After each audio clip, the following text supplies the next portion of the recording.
नमस्कार दोस्तों, भाइयों, बहनों, मित्रों एवं प्रिय दर्शकों, आप सभी का स्वागत करता हूं मैं इस वीडियो में। आप सभी के लिए एसएससी की तरफ से स्टाफ सिलेक्शन कमीशन, जो कि आपके अलग अलग तरह के पोस्टों पर गवर्नमेंट डिपार्टमेंट्स में, ऑफिसेज में, पूरे इंडिया के अंदर, पूरे भारत कंट्री में रिक्रूटमेंट कराने का काम करती है, जिसने इस बार का 2024 और 25 वाले एकेडमिक ईयर का अगर बात करें, 2024 पूरे साल में जो भी एसएससी अपना एग्ज़ाम कराने वाली है रिक्रूटमेंट के, चाहे वो स्टीनोग्राफर के हो, जेएसए के हो, एलडीसी यानी कि लोअर डिवीज़न क्लर्क का हो, या फिर आपका एसएसए का हो, या फिर आपका अपर डिवीज़न क्लर्क हो, एमटीएस हो, सीजीएल हो, कोई सा भी ऐसा एग्ज़ाम जो भी एसएससी रिक्रूटमेंट कराने वाली है अपने 2024 में,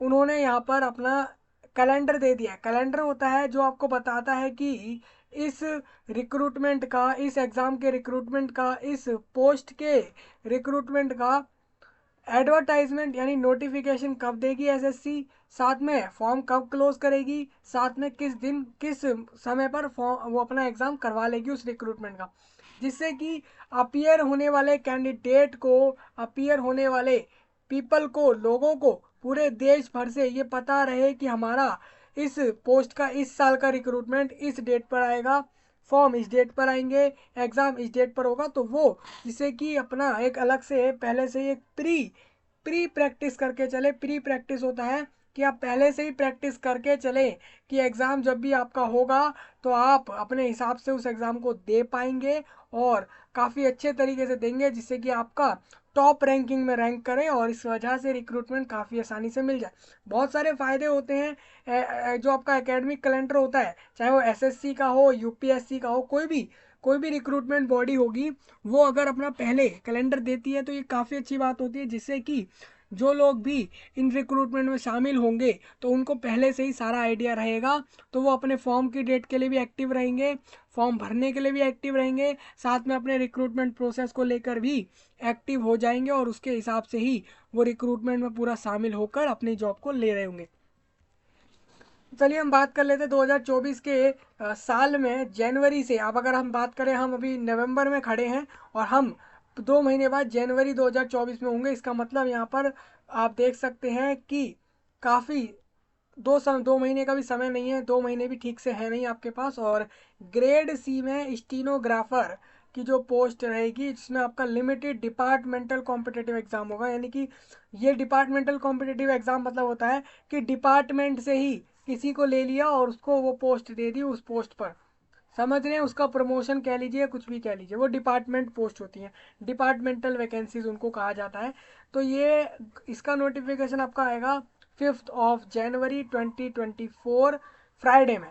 इसका एग्ज़ाम जो होगा वो टीयर टीयर की बात करें तो पहला फेज यानी पेपर 1 जो इसका रहेगा, कंप्यूटर बेस्ड एग्ज़ाम जो होगा वो होगा अप्रैल के मंथ में, अप्रैल एंड और मई स्टार्टिंग में इसका एग्ज़ाम हो जाएगा, और इसमें आपको 20 दिन फॉर्म के भरने को मिल जाएंगे अप्लाई करने के। बात करें यहाँ पर जेएसए की पोस्ट की, अगर कोई पूछ रहा है कि जेएसए और एलडीसी का कब आ रहा है रिक्रूटमेंट का नोटिफिकेशन, तो ये आपका 12 जनवरी को आएगा 2024 में। सारे रेडी रहना, 12 जनवरी को नोटिफिकेशन इसका आएगा। अभी देखिए, कुछ लोग कह रहे हैं भाई ये क्या फाइनल डेट है? फाइनल डेट नहीं है भाई, इसमें आपको बता दूं टेंटेटिव डेट है, आप देख सकते हैं टेंटेटिव है। अगर हम देखें तो काफ़ी बार जो एसएससी है अपने सेम डेट पर स्टिक रही है, मतलब स्टिक मतलब जैसा वो बोल रही है वहीं पर स्टैंड करती रही है, जैसा उसने टेंटेटिव बोला। जैसे कि अगर वो टेंटेटिव बोलती है एसएससी 5 जनवरी, तो 5 का वो ज़्यादा से ज़्यादा 6 कर देगी, 10 कर देगी, इतना ही जाएगी, इससे ज़्यादा वो नहीं जाएगी। सोचिए वो इतना ही चेंज लाती है अगर वो लाती है फाइनल और टेंटेटिव में, क्योंकि उनको पता है कि वो नेशनल लेवल की रिक्रूटमेंट करा रहे हैं, नेशनल लेवल पर एग्ज़ाम करा रहे हैं, तो हमें इतना ज़्यादा चेंज करेंगे तो काफ़ी ज़्यादा लोगों में ये होने लगेगा कि भाई इतना ज़्यादा चेंज क्यों आ रहा है, और आप ही के दिए हुए डेट में इतना चेंज आ रहा है और आप ही इसको चेंज कर रहे हैं, तो क्या कारण है? तो इसीलिए एसएससी जो भी डेट्स देगी उनके ऊपर ऑलमोस्ट वो वहीं पे टिकी रहेगी। हो सकता है कुछ बार कुछ एग्ज़ाम्स में डेट चेंज हो जाते हैं, जैसा कि आपका हर साल ऐसा ही होता है। बात कर लें यहाँ पर तो जेएसए एलटीसी का मैंने आपको बता दिया, इसके एग्ज़ाम इसका फॉर्म 1 फरवरी तक भर सकेंगे आप। इसमें 20 दिन का समय रहेगा फॉर्म भरने का। इसका एग्ज़ाम भी अप्रैल मंथ में होगा 2024 के। उसके बाद JSSA और UDC की जो लिमिटेड, ये देखिए आपका ये तीनों की तीनों डिपार्टमेंटल वैकेंसीज हैं, और इन तीनों में ही आपका जनवरी में नोटिफिकेशन आएगा, फरवरी तक फॉर्म भरे जाएंगे, फिर मार्च छोड़कर अप्रैल और मई के अंदर एग्ज़ाम हो जाएगा। सिलेक्शन पोस्ट एग्जामिनेशन फेज़ 12, आप जैसा कि जानते हैं फेज़ 11 इस बार आया था, जिसको हमने डिस्कस किया था। जो लोग नहीं जानते वो वहाँ से देखें, उसमें भी काफ़ी तरह के पोस्ट थे, हमने सारा डिस्कस किया था। जिसको नहीं पता वो देख सकता है। इसमें भी काफ़ी अच्छी खासी वैकेंसी हर साल आती है, जिसका फेज़ 12 रहेगा। सिलेक्शन पोस्ट एग्जामिनेशन होता है ये, और इसमें आप देख सकते हैं कि 12वां फेज़ है, यानी कि अभी तक 11 फेज़ यानी 11 बार इन पोस्टों पर रिक्रूटमेंट हो चुकी है। इसमें भी तरह तरह की पोस्टें होती हैं, अलग ही तरह की सैलरी और काफ़ी सारी चीज़ें होती हैं जो कि हमने डिस्कस करी थी। इसका आपको बता दूं, ये सारी की सारी गवर्नमेंट जॉब है भाई। ये सारा SSC जितना भी कराएगी गवर्नमेंट के लिए कराएगी। गवर्नमेंट आप कह लीजिए एम्प्लॉयज़ के लिए कराने वाली है। यहाँ पर भी ये कंप्यूटर पे एग्ज़ाम होगा, और ये इसमें आपका 1 से लेकर 28 पूरा फरवरी मंथ इसमें आपका फॉर्म भरने के लिए रहेगा, और अप्रैल और मई में इसका एग्ज़ाम होगा। जो इस बार अगर बात करें, इस बार का जो आपका चल रहा है सब इंस्पेक्टर का दिल्ली पुलिस में, अभी देखिए इस साल जो आप रिक्रूट हो रहे हैं वो तो ठीक है। अभी ऐसे भी लोग होंगे ना भाई जो अगले साल रिटायर होंगे। अब वो रिटायर होंगे तो नए लोग वो नियुक्त तो होंगे, यानी नए लोग रिक्रूट होंगे। तो जो नए लोग रिक्रूट होंगे सब इंस्पेक्टर DP में और CAPF में, तो उसके लिए 15 फरवरी से लेकर 14 मार्च तक का ओपन रहेगा आपका फॉर्म का, और मई में इसका एग्ज़ाम लिया जाएगा, मई और जून में। जूनियर इंजीनियर सिविल मैकेनिकल और इलेक्ट्रिकल और quantity serving and contracts examination होता है, ये आपका होता है JE का। बहुत लोग काफ़ी बार पूछते हैं JE का नोटिफिकेशन कब आ रहा है भाई। तो JE मतलब क्या होता है, SSC में आपको बता दूं जूनियर इंजीनियर होता है। मतलब अगर आपने अपने इंजीनियरिंग कोर्स करा हुआ है, डिग्री करा हुआ है, सर्टिफिकेट्स हैं आपके पास, मार्कशीट्स है, तो भले आप सिविल इंजीनियर हो, मैकेनिकल हो, इलेक्ट्रिकल हो, या फिर क्वांटिटी सर्वेइंग हो, मतलब कि आपका इनमें से कोई सी भी इंजीनियरिंग फील्ड है। केमिकल वाली हटा लेना भाई, केमिकल वाली नहीं है इसमें, आप देख सकते हैं। तो ये सारे इंजीनियर्स, तो इनको रिक्रूट करा जाता है। तो ये 29 से लेकर 29 यानी कि फरवरी से मार्च में 29 के बीच फॉर्म भरा लेंगे, और मई के अंदर इसका एग्ज़ाम ले लेंगे। अगर बात करें CHSL यानी कि कंबाइंड हायर, जो 12वीं पास होते हैं उनके लिए जो अलग अलग पोस्टें निकाली जाती हैं उसको CHSL कहते हैं। यहाँ पर SSC आपको ये नहीं बताता कि हम ये पोस्टें दे रहे हैं इसके अंदर। जैसे इन्होंने यहाँ पर JE के अंदर भी इन्होंने नहीं बताया कि किस में कितनी वैकेंसी देते हैं, वो आपका नोटिफिकेशन में ही आता है।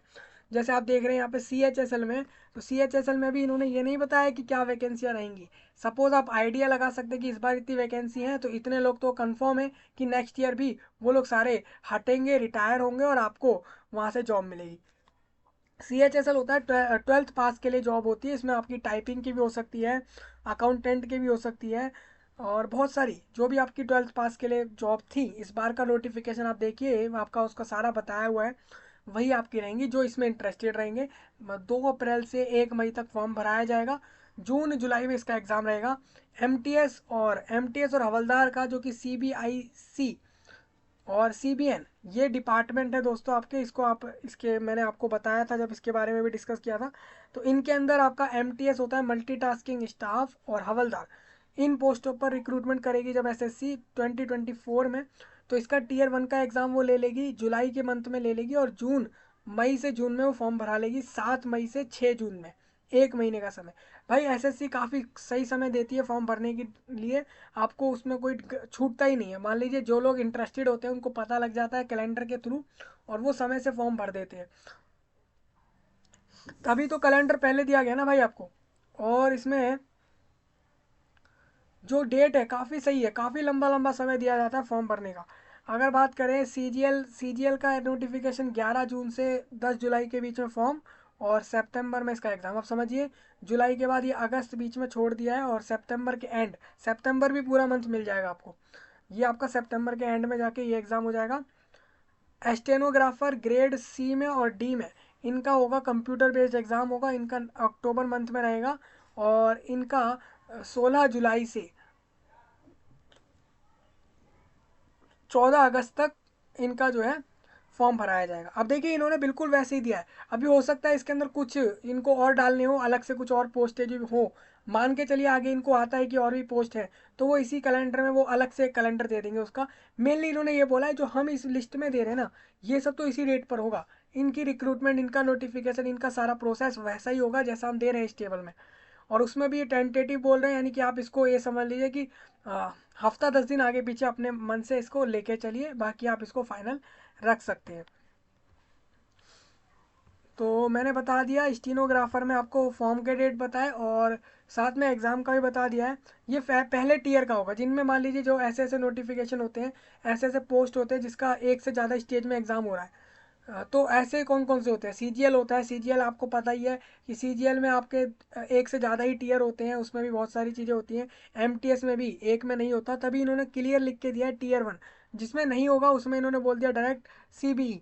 तो उसका क्या रहेगा, उसके बाद जैसे स्टीनोग्राफर में सीबीई के बाद स्किल टेस्ट हो गया, ये सारी चीज़ें।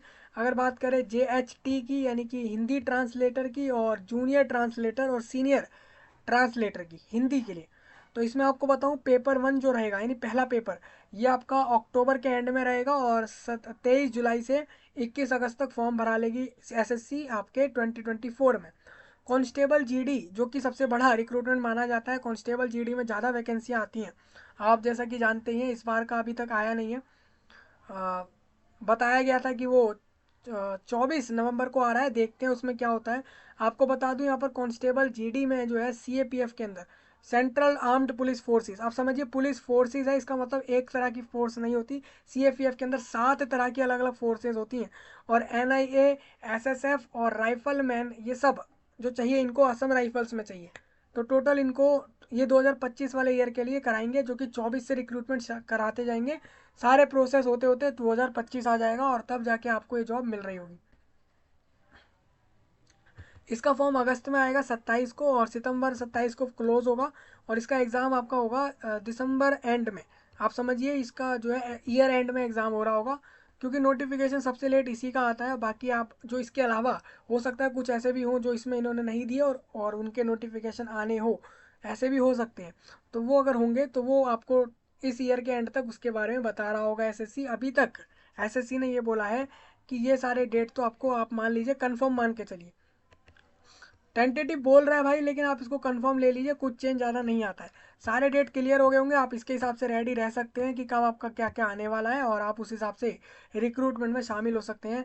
देख सकते हैं सारे के सारे एग्ज़ाम कंप्यूटर पे होने वाले हैं। सारे कंप्यूटर मतलब कि आपको ऐसे ही एक मॉनिटर या एक स्क्रीन या एक ऐसा डिवाइस पकड़ा दिया, वो कंप्यूटर हो सकता है, laptop, monitor, mainly monitor provide होते हैं सेंटर्स पे। फिर उसके बाद आपको ऐसे ही कंप्यूटर पे एग्ज़ाम देना है। एमसीक्यू रहेगा, तो एमसीक्यू में आप करेंगे कि किस क्वेश्चन का क्या आंसर है, वो सारे। और बाकी नेगेटिव मार्किंग किस में होती है, क्या पैटर्न होता है, क्या सिलेबस होता है, वो तभी आएगा जब, जैसे इन्होंने बताया, कांस्टेबल जीडी का जैसे आप देखेंगे 27 अगस्त में हम डिस्कस कर रहे होंगे इसके नोटिफिकेशन को। जब ये बताया होगा एसएससी ने कि हम इसका सिलेबस क्या रख रहे हैं, पूरे एक एक चीज़ जो भी बताई होगी वो इस डेट पे आपको पता लगेगी। तो मुझे लगता है भाई बहुत ही इम्पोर्टेंट चीज़ थी ये, जो डिस्कस करनी ज़रूरी हो गई थी। और इसके इसका जो लिंक है मैंने डाला हुआ है, वीडियो के नीचे डाला है, और टेलीग्राम पे भी डाला है भाई। टेलीग्राम जिसको नहीं पता, अबाउट सेक्शन में जाओ, अबाउट सेक्शन में चैनल के आपको टेलीग्राम लिंक दिख रहा होगा, वहाँ से आप जाके देखेंगे तो वहाँ पे भी आपको ये चीज़ मिल जाएगी, ये फाइल, जिससे आपको आसानी रहे इस कैलेंडर के बारे में। अभी इस साल के भी एक दो नोटिफिकेशन हैं जो अभी आने बाकी हैं, स्पेशली जीडी का तो अभी बाकी ही है, और बाकी आपको सारे पता ही हैं जो मैंने आपको यहाँ से बता दिए। इसको वीडियो को फैलाइएगा दोस्तों, पूरे इंडिया में फैलाइए, जो लोग दूसरे देशों से देख रहे हैं। If you are watching this video from the another country exception India, then I am requesting to you, please share this video, specially Indian citizens. आप इंडिया के लोगों को ज़रूर भेजिए ये वीडियो, कि भाई आपके लिए ये बहुत बड़ा अपडेट है, अगर आप इसको देख पा रहे हैं। दूसरा, भारत के लोगों से तो यही कहूँगा, आप इसको दूसरे दूसरे जगह के लोगों तक पहुँचाइए, जिससे कि पता लगे कि एसएससी में इस बार का कैलेंडर क्या है 2024 के लिए। चलिए मिलेंगे आपसे नए टॉपिक में, तब तक के लिए आप